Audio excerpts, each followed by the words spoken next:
जय सत्य ओम सिद्धाय नमः। आज हम आपको वेद प्रकाश जादूगर से स्वामी सत्येंद्र जी महाराज की मुलाकात और सम्मोहन विद्या में दक्षता व पुस्तक प्रकाशन के बारे में बताएंगे।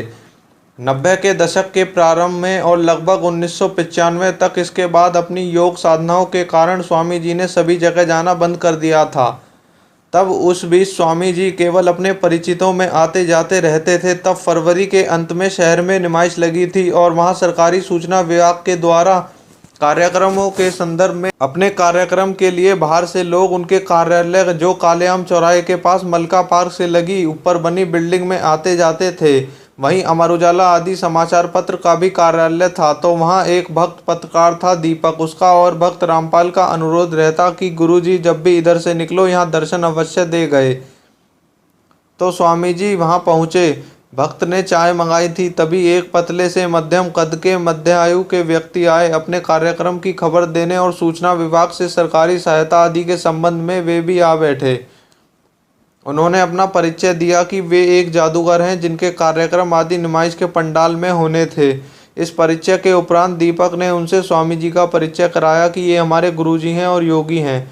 जादूगर ने स्वामी जी को देखते हुए यह कह अनदेखा किया कि हम लोग इन सब योगी महात्मा आदि के पक्ष को विशेष नहीं स्वीकारते हैं। अधिकतर योगी योग के नाम पर आसनबाज हठयोगी या धर्म के नाम पर अंधविश्वास को फैलाते हैं। ईश्वरवादी विचारधारा से समाज को दुर्बल या कट्टरवादी विचारधारा से दास ही बनाते हैं आदि आदि।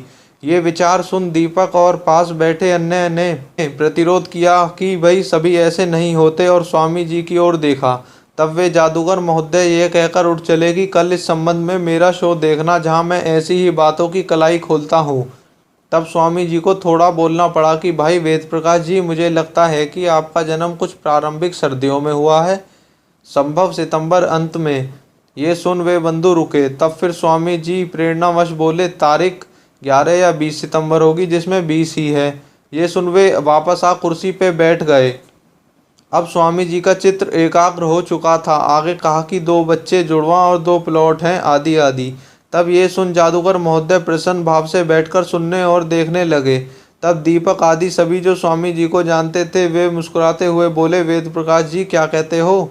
वेद प्रकाश जी बोले, स्वामी जी मेरे प्रोग्राम में अवश्य आना, उसके उपरांत मैं आपसे अवश्य मिलता हूँ। यह कहकर वे चले गए।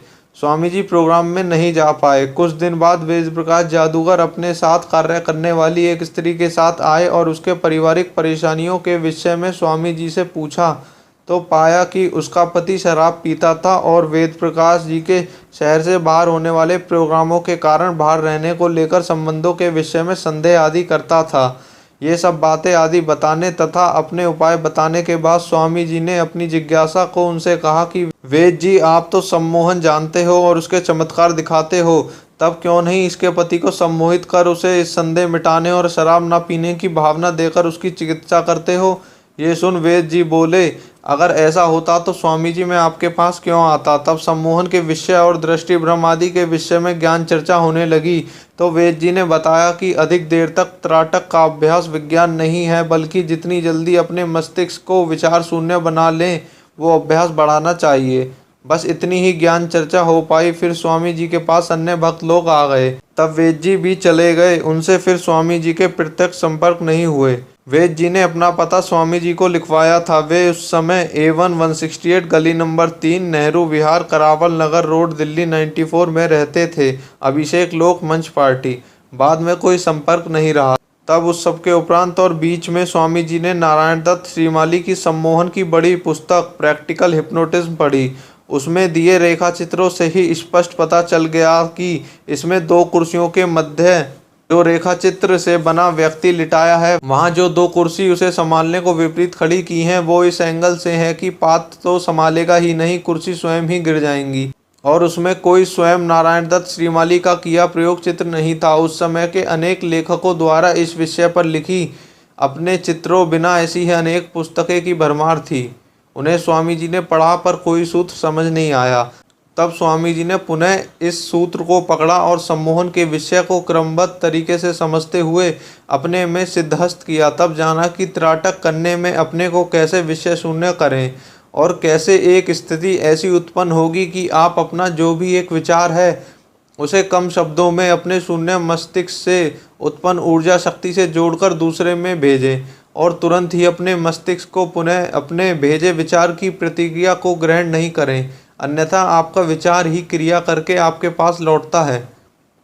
तब उसका कुछ अंश आप पर प्रभाव डालता हुआ कभी उसमें तो फिर लौटकर आप में क्रिया प्रतिक्रिया करता शक्तिहीन होकर समाप्त हो जाता है, जिससे आप सम्मोहन और विचार प्रक्षेपण विद्या में असफल हो जाते हैं और कह उठते हैं कि सब किया पर कोई लाभ नहीं हुआ। स्वामी जी के लेखों को पढ़कर अनेक जिज्ञासु भक्त उनके पास आने को व्याकुल हो उठे कि स्वामी जी उन्हें ये सिखाएंगे, जबकि पहले सूत्रों को समझो, अभ्यास करो, तब स्वयं ही आपको ज्ञान आ जाएगा। तब स्वामी जी ने एक पुस्तक इस विषय पर प्रामाणिक स्वरूप लिखी, जो सम्मोहन से योग निद्रा एक विज्ञान नाम से BR paperback, A division of BRPC India limited, 4222 by 1 Ansari road, Daryaganj, new Delhi 110002 से प्रकाशित हुई और अब भी वहीं उपलब्ध और प्रकाशित होती है। वहां से आप इसे प्राप्त कर सकते हैं। इन सभी चित्रों में जो शिष्य स्वामी जी के साथ सम्मोहन करता है, वे स्वामी जी के द्वारा इस विद्या में सिद्धस्थ रहे हैं, जिनके नाम हैं अंजय, मंजीत, राजीव, आंचल, संजीव श्रीवास्तव, और जो पात्र हैं भावना, यजवेंद्र आदि, और आत्मसम्मोहन युक्त मंजीत आदि हैं।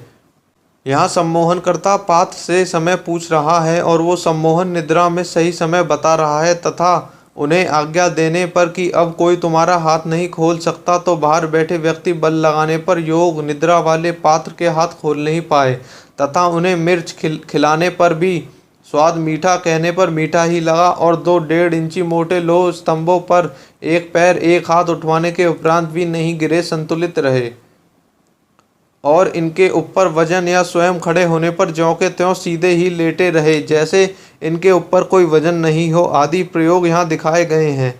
लेकिन इस विद्या को सीखने के लिए अनेक व्यक्ति आए, कुछ को स्वामी जी ने सिखाया भी, पर शपथ के उपरांत भी सभी ने विद्या का दुरुपयोग किया, इसलिए स्वामी जी ने विद्या सिखानी बंद कर दी। तो सम्मोहन सीखने के लिए यहाँ संपर्क ना करें, क्योंकि यहाँ ये बताया गया है कि सम्मोहन का भी एक स्तर है, वो केवल कुछ ही स्तर तक सफल है, उसका पात्र कोई विरला ही भविष्य के विषय में देख पाता है, क्योंकि सम्मोहन से पहले एक पात्र बनाया जाता है। वो पात्र तार्किक या युक्ति या हठ और संशयवाद नहीं हो, तथा पात्र सहज, सरल, विश्वासी और भक्ति प्रधान हो। उसके बाल मुलायम, हथेली पर गुलाबीपन हो, आदि गुणों वाला हो, तब अनेक बार के शक्तिपात में जाकर वो उत्तम पात्र बनता है। यहाँ ज्ञान ये है कि विद्या को बड़ा ही परिश्रम चाहिए और धैर्य के साथ समर्पण और सुतर्क शिष्य चाहिए, ना कि बरसाती मेढक शिष्य जो शुरू में बड़ी मेहनत दिखाए और शीघ्र ही उगता जाए, वो सफल नहीं होता है। जय सत्यओम सिद्धाय नमः।